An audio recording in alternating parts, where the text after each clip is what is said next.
Գյուրջան Կասկադ, ցանկացած համեմատություն մեր օգտին է։ Փաշինյանի հիմնական խաղաղությունը չէ քրակաշակազմային է, որ այստեղ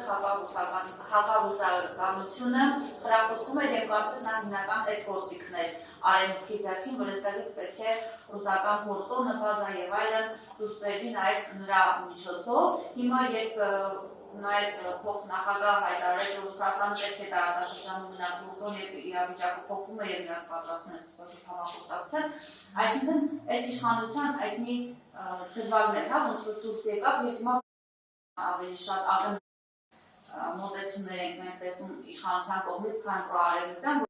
նախկինում մինչեւ Թրամփի վարչակազմներ Այն ժամանակ էլ էր պրոթուրքական, պարզապես այդպես էին անվանում։ Եվ այս արագ սահմանադրություն եւ այլ խոսակցությունների ակտիվացիան արդյոք այս վտանգը կա, որ շատ արագ կարող են զարգանալ մինչեւ աշխարհաքաղաքական գործընթաց եւ այլն ձևավորեն տեղերներ Հայաստանը դեպի Թուրքիայի։ Տեսեք, սահմանադրությունը այնուամենայնիվ ենթադրում է ժամանակ։ Այստեղ ավելի շուտ պրոցեսներ կարող են սկսվել, քան կհասցնեն սահմանադրական հանրաքվե անել մեկ եւ սահմանադրական հանրաքվեն ցանկացած իշխանության օրոք առավել ևս այս իշխանությունը չի ուզենա առանձին անի, որովհետև սահմանադրական հանրաքվեն ենթադրում է կոնկրետ մասնակցություն, քանակ մասնակցություն։ Այսինքն այնտեղ, եթե չեմ շփոթում, 25% պլյուս 1 է, որ պետք է բան լինի, այսինքն դա 600 քանի հազար ձայն է։ Այդքան միայն այո պետք է լինի։ Որպեսզի այդ մասնակցությունը լինի, դուք տեսնում եք ինչ է կատարվում հիմա ընտրություններին։ Իհարկե, եթե թեժանա իրավիճակը, մասնակցությունը միշտ թեժ իրավիճակներում ավելի բարձր է լինում, ավելի դեպրեսիոն, ավելի բան վիճակում իջնում է մասնակցությունը։ Ես կարծում եմ, որ ցանկացած իշխանություն, եթե դուք հիշեք, գրեթե բոլոր սահմանադրական հանրաքվեները անցել են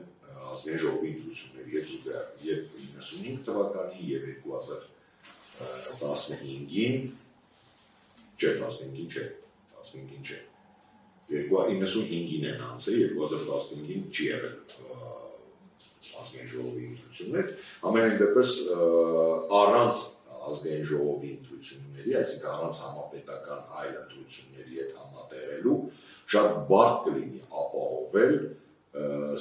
եթե սահմանադրության բանը, հա,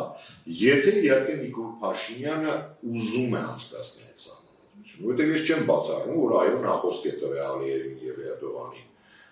որովհետև դա նրանց պահանջներն է, բայց չեմ բացառում, որ ուզում է,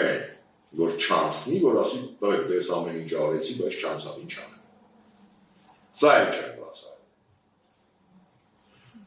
Ես այնուամենայնիվ ինչ-որ մի փոքր բան թողնում եմ, որ ինչ-որ հայության հատիկ մնացել է այս մարդկանց մեջ։ Քոչարյան ընդդիմությունը այսօր մեկնոսիլայություն թերապերեց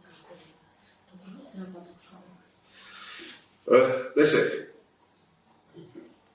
ես ինձ ամենակիչն է դա հետաքրքրում հիմա, որովհետև ինձ հետաքրքիր է ով է տանելու Նիկոլին, որովհետև արդեն վաղուց հետաքրքիր չի ով է բերել, իսկ դրա մասին այնուամենայնիվ հետո միևնույն է խոսվելու է, ով էլ դա, անգամ եթե օրինակ աշխարհաքաղաքական կոնսենսուսի հետևանքով այնպես լինի, որ ենթադրենք Նիկոլ Փաշինյանից հեռացնում են, բերում են իր թիմից ինչ-որ մեկին։ Այ ամենաառաջինը եւ ամենադաժանը այդ թեմային անդրադառնալու է հենց Նիկոլի թիմը։ Բոլորին է ձեռ տալու դա բացել։ Այլ հարց է, թե ով ինչ տեսանկյունից կբացի, ով ում վրա կգցի։ Ոնց որ հիմա են դա անում։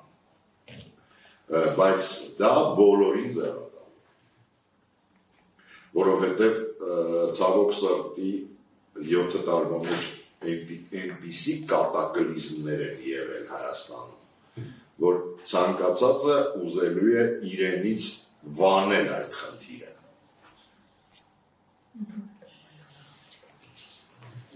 Կան հարցեր,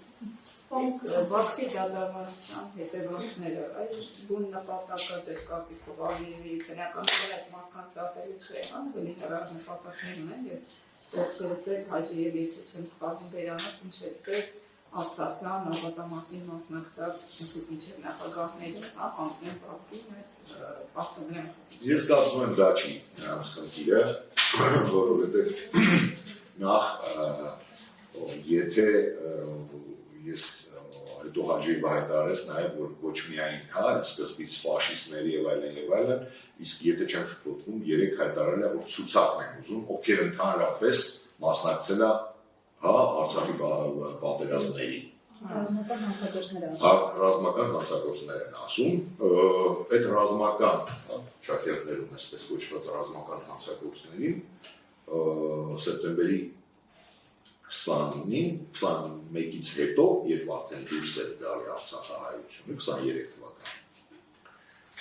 իրենք մի մասին հանգիստ կարային վերցնեն, ինչեր ինվաղ իրենց համար ռազմական հանցագործ չէին, հիմա դառա, ծախսել հասկանում են, չէ՞ որ կարային, ես չեմ ուզում հիմա անուններ տա, բայց լիքը մարդ այնտեղից եկել է։ Ինչի հիմա հիշեցի։ Այսինքն խնդիրը դա չի։ Խնդիրը նա է, ինչի մասին բազմիցս ասվել է։ Հիմա այս պահին ընդհանուր առմամբ պարզ է, իրան պետք է շոու, իրան ներքին խնդիրի հարցերը լուծելու համար, իրան ներքին իմիջը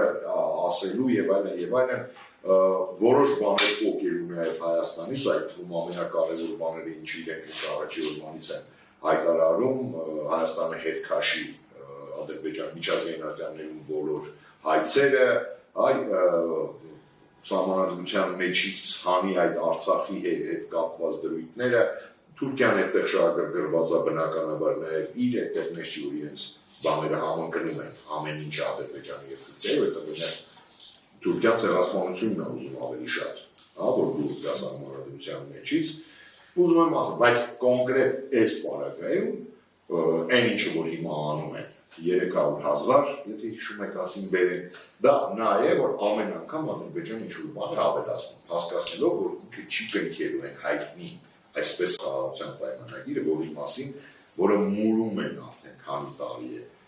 այս իշխանությունները եւ որը բազմիցս այս իշխանություններից ուշացվել է, որ նրանք չեն կնքելու դա, նրանց ձեռ չի տալի դա, դու այդպես չես կարող հասնես բոլորս ենք ուզում, որ լինի խաղաղություն, բայց այդպես չի լինելու, այսինքն հիմա հասկացնում է, որ եթե դու սա ասես, սա եմ ասելու, հետո դու սրան համաձայնվես, սա եմ ասելու, թեև ասում են ընդամենը 2 կետ չի, բայց նախ այդ 2 կետը շատ արագ կդառնա 12, եթե այդ 2 կետին համաձայնվեն։ Ես վստահ եմ, հիմնական պատճառը իմ կարծիքով հիմա դա է։